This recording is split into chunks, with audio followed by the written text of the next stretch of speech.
جام کمال صاحب سے ملی. جام کمال صاحب کی اور مریم نواز صاحبہ کی ملاقات انتہائی اچھے ماحول میں ہوئی. میرے نالج کے مطابق بلوچستان عوامی پارٹی کے کچھ لوگ آج سے کافی عرصہ پہلے پاکستان پیپلز پارٹی کو جوائن کر چکے ہیں. اب یہ ملاقات کس تناظر میں ہوئی؟ کیا کوئی دوبارہ سے پاور پلے ہونے جا رہا ہے؟ پاکستان پیپلز پارٹی کو چھوڑ کر کچھ لوگ شاید دوبارہ یہاں پہ واپس آنا چاہتے ہیں. یہ اگلے کچھ دنوں میں واضح ہو جائے گا. لیکن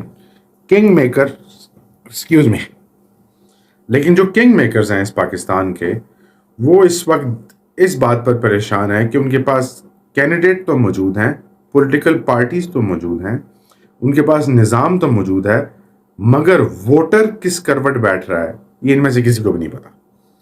اور ووٹر اس کروٹ بیٹھے گا جس کروٹ عمران خان صاحب اس بات پہ اگری کر جائیں گے کہ بھائی وزیر اعظم کے لیے آپ ان کو ووٹ دے دیجئے. اور خان صاحب کے دور میں ایک مہم چلی تھی کہ صدارتی نظام آئے گا، اور خان صاحب کو اس طرح کا کوئی نیریٹو بلٹ کر کے شاید خان صاحب کے ووٹر کو اس طرف مصروف کر دیا جائے گا. اس کے بعد مریم نواز کی ملاقات تو ضرور ہوئی، لیکن ایک خبر ہے بلوچستان سے، مقام ہے وڈ. یہاں پر جاوید مینگل صاحب نے شفیق الرحمان صاحب کو بڑی واضح قسم کی دھمکی دی ہے، بڑی واضح قسم کی وارننگ دی ہے، اور کہ وہ اپنے دوست اختر جان کے لیے کچھ بھی کر سکتے ہیں. یعنی کہ یہ سوشل میڈیا پہ گردش کر رہی ہے، تو چونکہ انہوں نے ڈائریکٹ مجھے تو نہیں کہا، سوشل میڈیا پہ گردش کر رہی ہے، اس لیے میں آپ سے شیئر کر رہا ہوں. تو انہوں نے کہا کہ جی بالکل یہ 1-on-1 مقابلہ ہوگا، اور ظاہری بات ہے اس میں کچھ ایسی مصدقہ باتیں لگتی ہیں، کیونکہ وہاں کے جو وزیر داخلہ ہیں ضیاء لانگو صاحب، جن کو میں ذاتی طور پہ جانتا ہوں، بڑے نائس آدمی ہیں، اور عبدالقدوس بزنجو صاحب جو وزیر اعلیٰ ہیں، وزیر اعلیٰ بلوچستان، انہوں نے آئی جی جو صاحب ہیں وہاں کے شیخ صاحب، ان کو بولا کہ آپ فوراً سے پہلے بڑھ جائیں اور جا کر میک شور کریں کہ کسی قسم کی انارکی، کسی قسم کا انریسٹ وہاں پر مت ہو. لیکن اس ٹائم صلح کروانے کے لیے بہت سارے پولیٹیکل لوگ، بہت سارے لوکل لوگ، بہت سارے مذہبی رہنما، بہت سارے سیاسی رہنما بیچ میں موجود ہیں. لیکن میرے نہیں خیال سے یہ معاملات اتنی آسانی سے حل ہو جائیں گے. جنگ کا ماحول وہاں بنا پڑا ہوا ہے. جب تک یہ سیاستدان جان بوجھ کر یہ ایسا ماحول بناتے ہیں کہ جب تک جو بڑے ہوتے ہیں وہ ان کے معاملات میں مداخلت نہیں کرتے، تب تک یہ اپنے جو عزائم ہوتے ہیں ان سے پیچھے نہیں ہٹتے. بلکہ مجھے بلوچستان کے ایک رکن ہے، ان کی مجھے وہ تقریر بھی یاد آ رہی ہے. وہ کہتے ہیں کہ ہم لوگ آپس میں ڈسکس کیا کرتے تھے کہ بھائی یہ بتا تجھے فون کس کا آیا. اگر کسی کو میجر کا فون آیا ہے تو اس کا مطلب ہے کہ اس کا پارٹی میں کیلیبر 3 ہے. اگر اس کو بریگیڈیئر کا فون آیا تو اس کا پارٹی میں کیلیبر 2 ہے. اس کو جرنیل کا فون آیا تو اس کا پارٹی میں کیلیبر 1 ہے. تو اس طرح کی باتیں ہوتی رہی ہیں. پاکستان میں کوئی انہونی نہیں ہے اور آگے بھی ہوتی رہیں گی. اور جو ہے اس کو لے کے بھی گورنمنٹ آف بلوچستان ان قریب ایک پریس کانفرنس کرنے کے لیے جا رہی ہے. یہ تمام خبریں تو تھیں انہونی پر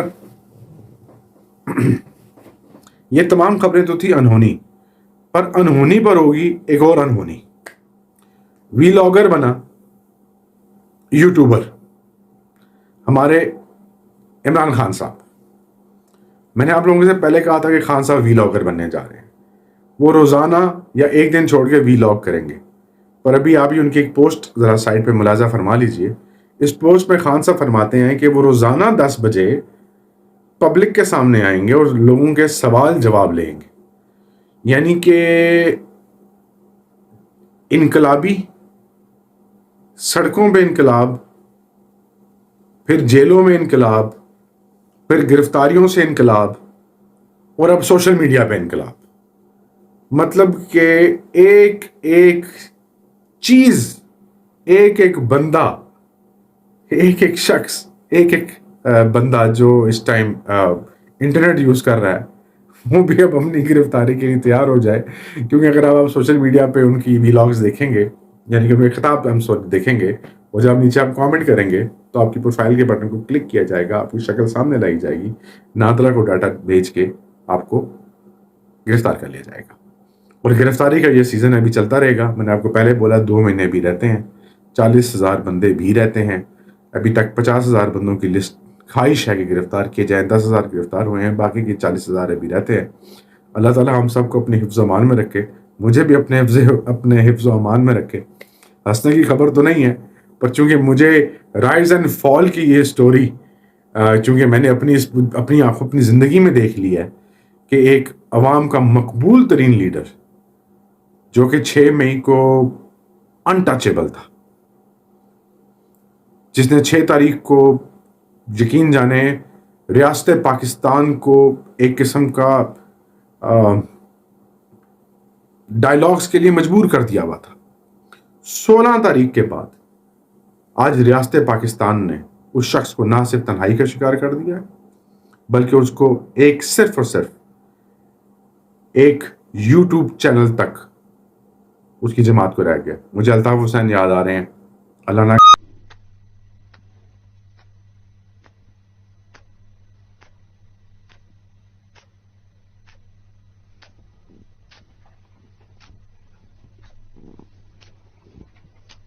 کرے ان کا مستقبل ایسا ہو. اپنے اس ولاگ کا اختتام کرتے ہیں نیک تمناؤں کے ساتھ کہ اللہ رب العالمین ارض پاکستان کے جو ابھی جو نئے بزنس پلانز بنے ہیں جس میں ہم لوگ $100 بلین کی انویسٹمنٹ لے کے آئیں گے انشاءاللہ, اس میں ہم بھی اپنا کردار ادا کریں گے اور پاکستان دن دگنی رات چگنی ترقی کرے. پاکستان تا قیامت زندہ باد.